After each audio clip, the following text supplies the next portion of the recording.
Okay, I want to just show you guys really quick and easy like word work or phonics activities that you can do in a small group or whole group even with minimal prep. Like you could pick it up tomorrow and do it no problem. So as long as you have a set of whiteboards, markers for the students, again, small group or whole group, that's pretty much all you need. And whatever your focus word would be, if you need ideas, you could look in the intervention book or come see me. I've got tons of different resources for that. We can just make copies of a couple pages if it's something you want to work on. So if you want to work on just one pattern,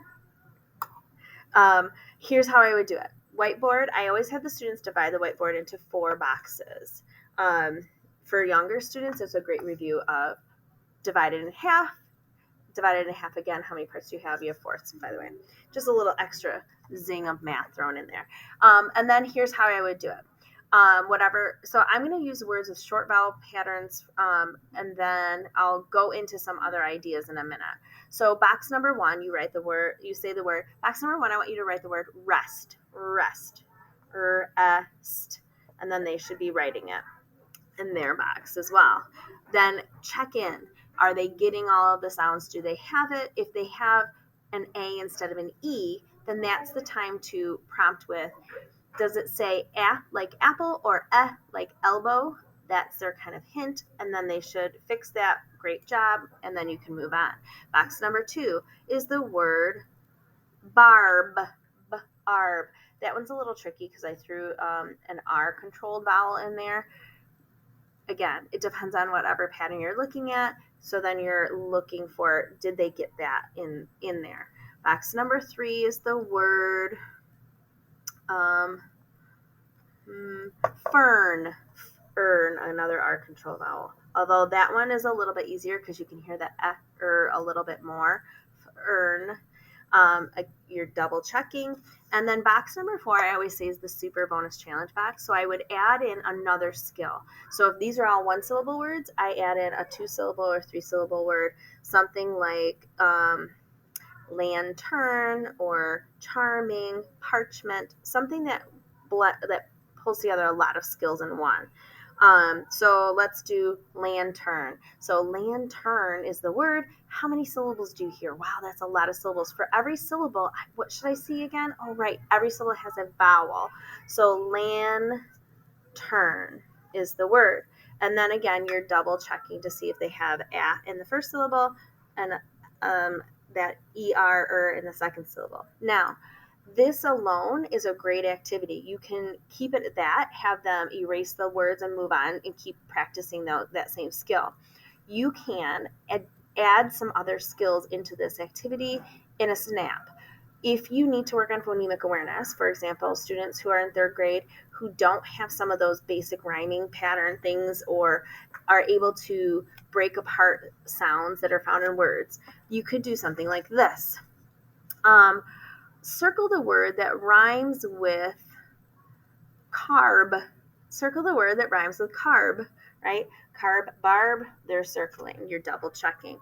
There's a word that ends in the same way as nest. Which word ends in the same sound as nest? Draw a box around that one. Now you could also completely get that mixed up, or not mixed up, but challenge them more in their thinking by saying which word ends the same as mast. Then it has a different vowel sound, but they're still looking for the same ending blend there. Then you could do something like, what word has the same beginning sound as language? The same beginning syllable as language, right? Draw a star next to that. So there are ways that you can add in some additional skills. Finally, my last thing that I always have kids do is alphabetical order, because even though we don't teach dictionary skills and things like that anymore, a lot of these things are still on assessments. So alphabetical order, what would be first? What would be, how do you know? What would be second? How do you know? Ask someone to explain. Third, and then fourth. And then you can erase and do it again. So that's just one type of activity for if you're practicing one type of skill. I use it with reviewing short vowel sounds. I've used it with introducing new sounds, all of those kinds of things.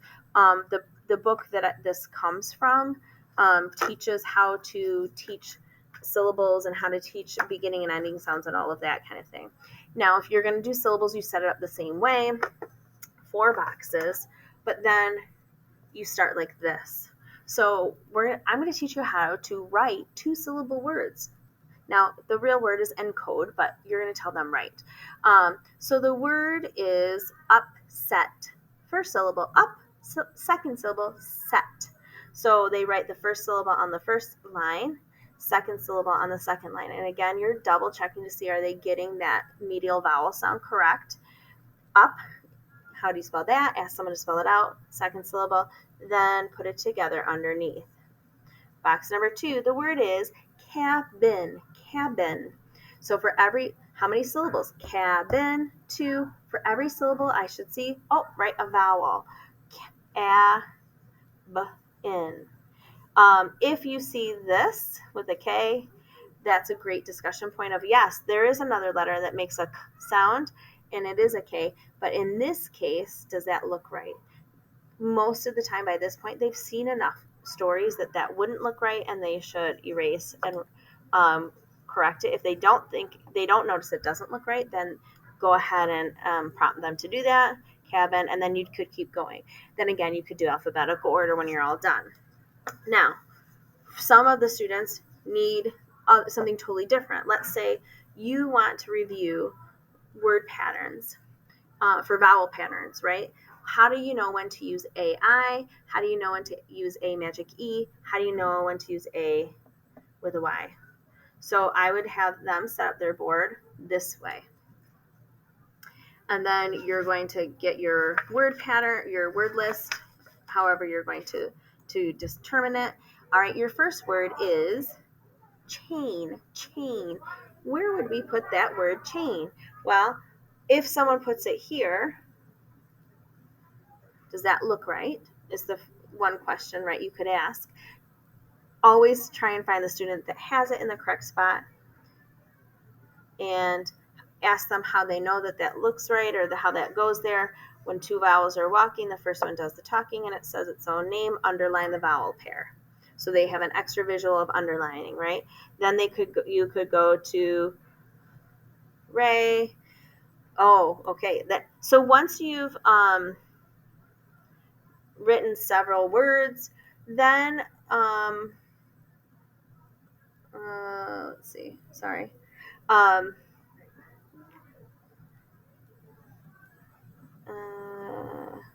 Then you could look for patterns, right?